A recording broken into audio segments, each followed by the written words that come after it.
barang-barang pokok untuk kebutuhan sehari-hari seperti beras, minyak goreng, tepung, dan lain-lain tuh gampang banget. Kita tinggal ke warung, ke supermarket, atau ke minimarket. Tapi pernah kepikiran nggak sih gimana dengan teman-teman kita yang tinggal di wilayah perbatasan Indonesia atau di pedalaman? Apakah semudah ini untuk memperoleh barang-barang ini atau bahkan lebih sulit? Yuk kita ikuti bersama saya Syifa di Jelajah Moda.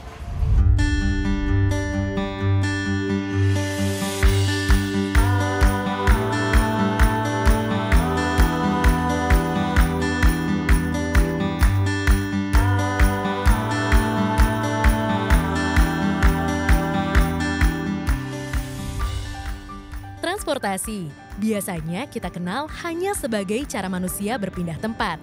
Padahal, transportasi juga punya peran penting dalam pendistribusi barang, termasuk kebutuhan pokok sehari-hari. Dengan lebih dari 17.000 pulau di Indonesia, laut jadi jalur utama dalam pengiriman logistik. Namun, belum terbukanya akses dan jarak yang jauh membuat biaya distribusi ke suatu daerah bisa jadi jauh lebih mahal, sehingga tak jarang bahan-bahan pokok pun lebih sulit didapatkan. Untuk menjaga stabilitas pasokan barang ke berbagai wilayah Indonesia dan menekan disparitas harga, pemerintah menghadirkan program Angkutan Laut Perintis Barang atau Kapal Perintis Barang. Sekarang saya sedang berada di Pelabuhan Tanjung Perak, Surabaya, salah satu pelabuhan utama atau hub yang ada di Indonesia. Nah, dari pelabuhan ini bahan-bahan logistik didistribusikan seperti bahan-bahan pokok dan penting ke seluruh pelosok negeri. Sebelum masuk ke terminal peti kemas, kita harus menggunakan rompi keselamatan dan juga helm. Dan untuk masuk ke area peti kemas ini, saya akan didampingi oleh Pak Supri dan juga Pak Sasmito dari KSOP Tanjung Perak. Selamat siang, Pak. Siang, Pak. Siang. Oke, kita masuk sekarang ya, Pak. Oke. Mari. Pada tahun 2025, layanan kapal perintis barang beroperasi dengan 39 trayek dan 104 pelabuhan di 65 kabupaten kota seluruh Indonesia. Dengan total muatan berangkat mencapai hampir 20.000 teus, dalam setahun terakhir kapal perintis barang telah berkontribusi penting dalam memperkuat konektivitas logistik nasional. Dan Pelabuhan Tanjung Perak Surabaya menjadi salah satu titik penting dalam jaringan trayek kapal perintis barang. Dalam proses pengiriman, kapal perintis barang membawa muatan dari para shipper, pengusaha yang telah terdaftar secara resmi. Barang-barang yang boleh diangkut pun gak sembarangan. Hanya bahan pokok dan barang penting sesuai peraturan sajalah yang bisa memperoleh manfaat dari subsidi ini. Saya pun berbincang dengan Pak Rizal, salah satu shipper dari operator kapal yang rutin memanfaatkan layanan kapal perintis barang dari Pelabuhan Tanjung Perak, Surabaya. Ini kontainer angkutan barang perintis yang biasa kita pakai ke pengiriman dari Surabaya kan sebagai pelabuhan hub. Itu kita pengiriman biasanya ke daerah-daerah di Maluku, Maluku Utara, di Papua Barat, kayak gitu.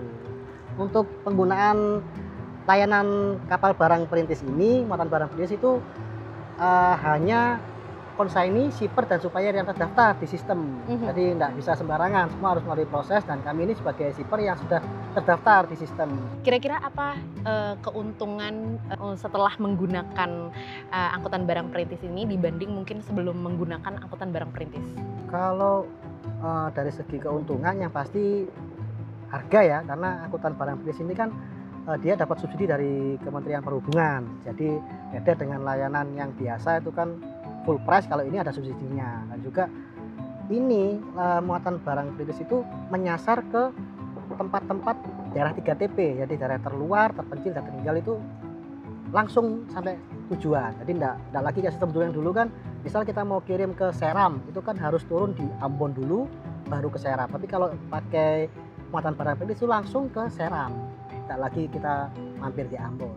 Oke, nah tadi kan Bapak juga bilang nih bahwa kalau misalnya plusnya dari menggunakan angkutan barang perintis adalah dari segi biaya. Itu perbedaannya berapa persen, Pak? Kasih dari pemerintah itu 50%, kan besar sekali ya. Jadi ya sangat membantu sekali. Jadi karena tujuannya ada juga untuk mengurangi disparitas harga. Dari harga yang ada di Surabaya, misal di Surabaya ini minuman air mineral itu harganya umum rata-rata 3.000. Nah, kalau di daerah itu kan bisa sampai 10.000 kayak gitu. Nah, tujuannya ini kan supaya mengurangi itu. Setelah mendengar langsung pengalaman Pak Rizal yang memanfaatkan kapal perintis barang, saya jadi makin penasaran bagaimana ya dampak dan manfaat dari layanan ini bagi masyarakat di daerah tujuan. Nah, di belakang saya ini adalah kapal logistik Nusantara 2 yang akan segera berangkat ke Nunukan. Tapi karena kapal ini kapal barang, jadi saya nggak bisa ikut. So, kita akan ketemu langsung di Nunukan ya.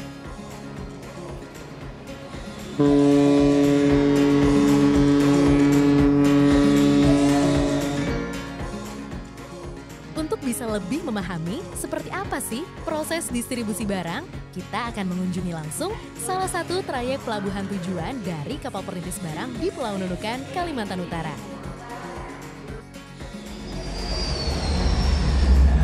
Sekarang saya sudah sampai di Bandara Internasional Juanda Tarakan setelah melakukan perjalanan kurang lebih 2 jam. Setelah ini saya akan menuju ke pelabuhan untuk menyeberang ke Pulau Nunukan dengan menggunakan speedboat. Sejak tahun 2015, wilayah Kalimantan Utara telah menjadi salah satu pelabuhan tujuan dari trayek kapal perintis barang. Kondisi geografis yang beragam berupa gugusan pulau serta berbatasan langsung dengan negara tetangga Malaysia menjadikan kehadiran kapal perintis di Pulau Nunukan punya peran vital.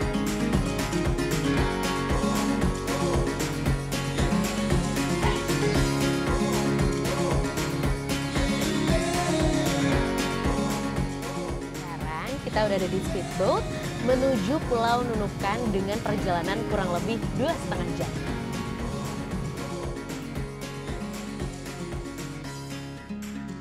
Setelah menempuh perjalanan lewat udara dan penyeberangan, saya akhirnya tiba di Pulau Nunukan, Kalimantan Utara. Kalau perjalanan manusia saja membutuhkan waktu cukup lama, maka bisa dibayangkan bagaimana perjalanan barang melalui jalur laut. Selain lebih panjang, kondisi cuaca pun seringkali jadi tantangan.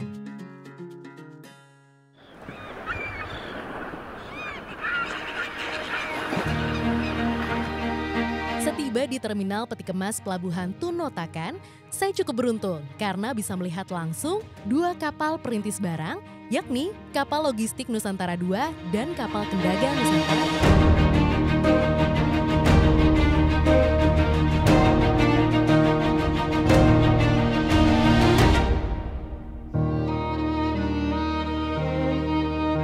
Kapal-kapal ini rutin mampir ke Pulau Nunukan setiap bulannya untuk mengirimkan bahan pokok dan barang penting dari Surabaya dan Makassar.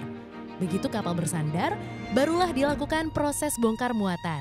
Dari sinilah bahan-bahan pokok dan barang penting masyarakat Pulau Nunukan dan sekitarnya didistribusikan. Di belakang saya adalah kapal logistik Nusantara 2, salah satu kapal perintis barang yang mampir di Pulau Nunukan, Kalimantan Utara. Selain membawa muatan untuk didistribusikan ke Pulau Nunukan dan sekitarnya, kapal perintis barang ini tidak kembali dalam kondisi kosong, tapi akan membawa kembali barang-barang ke daerah asal sebagai muatan balik. Langkah ini bukan hanya membuat biaya logistik semakin efisien, namun juga turut menggerakkan perekonomian daerah. Tahun 2025, muatan balik kapal perintis barang mencapai 5.624 teus dengan dominasi muatan berupa produk unggulan daerah. Dan kabar baiknya, Kabupaten Nunukan dengan komoditas rumput laut jadi salah satu penyumbang terbesar muatan balik. Nah, ini adalah rumput laut yang sudah masuk ke kontainer dan siap dikirim sebagai muatan balik dan akan dikirim melalui kapal barang perintis. Ini mau dikirim ke Surabaya ya Pak ya? Surabaya, oke.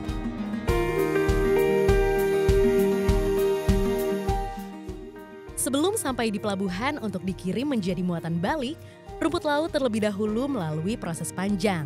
Di sepanjang garis pantai Pulau Nunukan, kita akan mudah menemukan hamparan rumput laut yang tengah dibudidayakan. Tak heran kalau rumput laut ini telah menjadi sumber penghidupan masyarakat di Pulau Nunukan.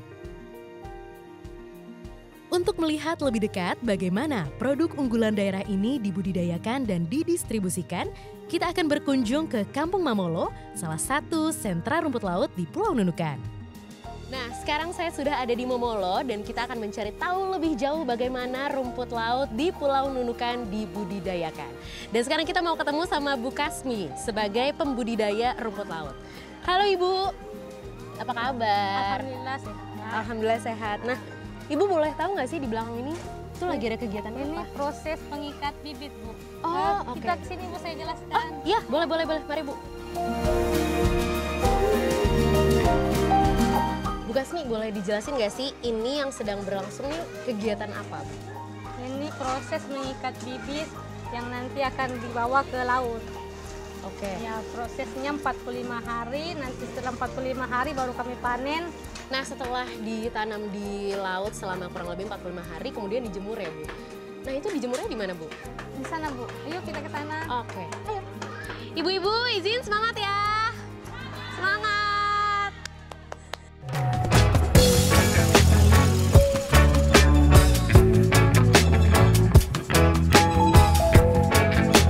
Ini lomba sipa yang dari laut yang kami tanam 45 hari, baru kami gantung. Setelah gantung kami purut di sini dijemur sampai 4 sampai 5 hari.